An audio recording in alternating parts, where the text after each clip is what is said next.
Legend tells of a woodcutter who built a... Legend tells of a woodcutter who built a shack deep in the pine forest. There he hoped to live in peace with his family. The woodcutter's family lived well for a time, but without warning, the weather turned bitterly cold and spoiled their harvest. Before long, with their meagre supply of food all but gone, the family was starving. Late one snowy night, a traveller knocked on the door.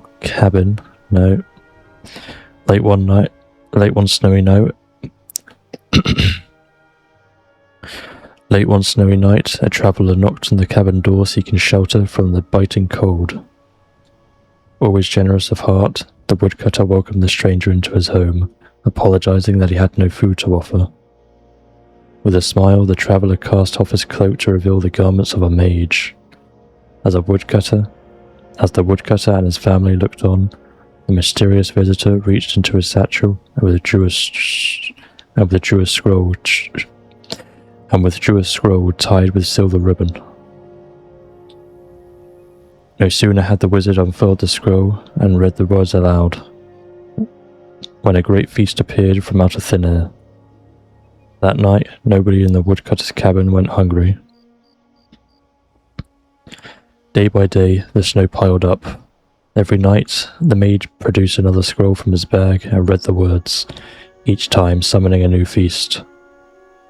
On the fifth night, the woodcutter's wife awoke her husband to confess her mistrust of the magical guest. Surely, she argued, there was some price to pay for the magical feast that everyone enjoyed night after night. The woodcutter would have none of it. After nearly dying from lack of food, his family was eating well. The divines had sent them a gift, he explained, and it was foolish to question their wisdom. But the woodcutter's wife would not be persuaded.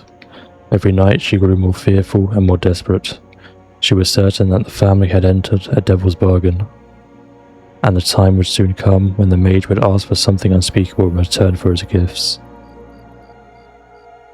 While everyone in the cabin slept, the woodcutter's wife snuck out of her bed and took her husband's axe in hand. She crept into the traveller's room and with one swing lopped off his head. Suddenly, the wizard's disemboweled head awoke. His eyes opened wide, and when he beheld his maimed body, he let forth a terrible cry.